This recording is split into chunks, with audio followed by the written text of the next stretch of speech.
انہوں نے اپنے محل میں 1000 ایسی خادمائیں رکھی ہوئی تھی جو قرآن کی حافظہ اور قاریاں تھیں۔ ان سب کی ڈیوٹیاں مختلف شفٹوں میں لگی ہوئی تھیں۔ چنانچہ ان کے محل سے 24 گھنٹے ان بچیوں کے قرآن پڑھنے کی آواز آ رہی ہوتی تھی۔ ان کا محل قرآن کا گلشن محسوس ہوتا تھا۔ ایک دن ہارون رشید اپنی بیوی کے ساتھ دریا کے کنارے ٹہل رہا تھا کہ ایک جگہ بہلول دانا کو بیٹھے ہوئے دیکھا۔ اس نے کہا، السلام علیکم۔ بہلول دانا نے جواب میں وعلیکم السلام کہا۔ ہارون رشید نے کہا کہ بہلول، آپ یہاں کیا کر رہے ہیں؟ انہوں نے کہا کہ ریت میں گھر بنا رہا ہوں۔ پوچھا کہ کس لیے بنا رہے ہو؟ جواب دیا کہ جو آدمی اس کو خریدے گا میں اس کے لیے دعا کروں گا کہ اللہ رب العزت ان کے بدلے ان کو جنت میں گھر عطا فرما دے۔ بادشاہ نے کہا کہ بہلول، اس گھر کی کیا قیمت ہے؟ انہوں نے کہا کہ صرف 1 دینار۔ ہارون رشید نے سمجھا کہ یہ دیوانے کی کوئی بے وقوفی ہے، لہٰذا وہ آگے چلا گیا۔ ان کے پیچھے زبیدہ خاتون آئیں۔ انہوں نے بہلول کو سلام کیا اور پھر پوچھا کہ بہلول، تم یہاں کیا کر رہے ہو؟ انہوں نے کہا کہ میں ریت پہ گھر بنا رہا ہوں۔ پوچھا کہ کس لیے بنا رہے ہیں؟ بہلول نے جواب دیا کہ جو آدمی اس گھر کو خریدے گا میں اس کے لیے دعا کروں گا کہ اللہ تعالیٰ اس کے بدلے ان کو جنت میں گھر عطا فرمائے۔ انہوں نے پوچھا کہ بہلول، اس گھر کی کیا قیمت ہے؟ بہلول نے کہا کہ فقط 1 دینار۔ زبیدہ خاتون نے 1 دینار نکال کر ان کو دے دیا اور کہا کہ میرے لیے دعا کرنا۔ وہ دعا لے کر چلی گئی۔ رات کو جب ہارون رشید سویا تو اس نے خواب میں جنت کے مناظر دیکھے۔ آبشاریں، پھل و پھول وغیرہ دیکھنے کے علاوہ بڑے اونچے اونچے خوبصورت محلات بھی دیکھے۔ ایک سرخ یاقوت کے بنے ہوئے محل پر اس نے زبیدہ کا نام لکھا ہوا دیکھا۔ ہارون رشید نے سوچا کہ میں دیکھوں تو صحیح کہ یہ میری بیوی کا ہی گھر ہے۔ وہ محل میں داخل ہونے کے لیے جیسے ہی دروازے پر پہنچا تو ایک دربان نے ان کو روک دیا۔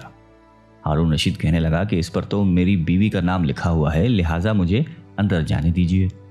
دربان نے کہا کہ نہیں، یہاں کا دستور الگ ہے۔ جس کا نام ہوتا ہے اسی کو اندر جانے کی اجازت ہوتی ہے، کسی اور کو اجازت نہیں ہوتی، لہٰذا تم کو داخل ہونے کی اجازت نہیں ہے۔ جب دربان نے ہارون رشید کو پیچھے ہٹایا تو اس کی آنکھ کھل گئی۔ بیدار ہونے پر فوراً خیال آیا کہ مجھے تو لگتا ہے بہلول کی دعا زبیدہ کے حق میں اللہ تعالیٰ نے قبول کر دی ہے۔ پھر اسے خود پر افسوس ہوا کہ میں بھی اپنے لیے ایک گھر خرید لیتا تو کتنا اچھا ہوتا۔ وہ ساری رات اسی افسوس میں کروٹیں بدلتا رہا۔ صبح ہوئی تو اس کے دل میں خیال آیا کہ آج پھر میں اس دریا کے کنارے جاؤں گا۔ اگر آج مجھے بہلول مل گیا تو میں بھی ایک گھر خرید لوں گا۔ چنانچہ وہ شام کو پھر اپنی بیوی کو لے کر چل پڑا۔ وہ بہلول کو تلاش کرتے ہوئے ادھر ادھر دیکھ رہا تھا کہ اچانک اس نے دیکھا کہ بہلول ایک جگہ بیٹھ کر اسی طرح مکان بنا رہے ہیں۔ ہارون رشید نے السلام علیکم کہا۔ بہلول نے کہا وعلیکم السلام۔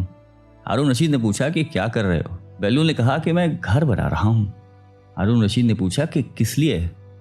بہلول نے کہا کہ جو آدمی یہ گھر خریدے گا میں اس کے حق میں یہ دعا کروں گا کہ اللہ تعالیٰ اس کے بدلے اسے جنت میں گھر عطا فرمائے۔ ہارون رشید نے پوچھا کہ بہلول، اس گھر کی کیا قیمت ہے؟ بہلول نے کہا کہ اس کی قیمت پوری دنیا کی بادشاہی ہے۔ ہارون رشید نے کہا کہ اتنی قیمت تو میں نہیں دے سکتا۔ کل تو آپ 1 دینار کے بدلے دے رہے تھے اور آج پوری دنیا کی بادشاہت مانگ رہے ہو۔ بہلول دانا نے کہا کہ بادشاہ سلامت، کل بن دیکھے کا معاملہ تھا اور آج دیکھا ہوا معاملہ ہے۔ کل بن دیکھے کا سودا تھا اس لیے سستا مل رہا تھا، آج چونکہ دیکھ کے آئے ہیں اس لیے اب اس کی قیمت بھی زیادہ دینی پڑے گی۔